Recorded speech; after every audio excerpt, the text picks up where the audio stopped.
তাত ব্ৰেক হৈ গ'ল। মই আজি ঘৰ যাব আছিলোঁ তিনিচুকীয়া, কিন্তু ট্ৰেইনৰ খেলি মেলি হৈ গ'ল। দুই আঢ়ৈ বছৰ হৈ গ'ল মই অহা যোৱা কৰি থকা আৰু হেৰিলে যোৰহাটৰ পৰা আমাৰ তিনিচুকীয়ালৈ। আজিলৈকে খেলি মেলি নাই হোৱা। আজি কি হৈ গ'ল মই নাজানো, কি চলিছে দিমাগত। আজি উঠি গ'ল এখন ফুল ট্ৰেইনত। তাৰপৰা আহি আছোঁ মই ফৰকাটিং আহোঁতে মোৰ ৰিয়েলাইজেশ্যন হ'ল যে মই গুৱাহাটী চাইডে আহি আছোঁ, যাব লাগিছিলে মোৰ তিনিচুকীয়া ফালে। কি হ'ব? এই ইনচিডেণ্টটো হ'ল মই লাষ্ট যেতিয়া মই ঘৰ গৈছিলোঁ, এগৰাকী মাইকী মানুহ আছিলে আৰু আণ্টি এগৰাকী আছিলে। তেখেতে মানে কৈ আছিলে যে তেখেতৰ মিষ্টেক হৈছিলে বুলি, এনেকুৱা মানে ট্ৰেইনত খেলি মেলি হৈছিলে বুলি।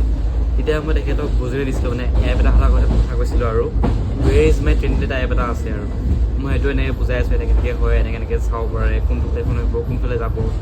আজি মোক থাকিও চব মানে চব আছে মোৰ ঘৰত, বাট এইটো গ'ল আৰু মোৰ এইটো গালি খালোঁ ঠিকছে, পইচা গ'ল। এতিয়া আকৌ মই নিজৰ ৰুমলৈ ৰিটাৰ্ণ হৈ আছোঁ যোৰহাট। এয়া আছিলে আজি। কেতিয়াবা হয় বাৰু এনেকুৱা।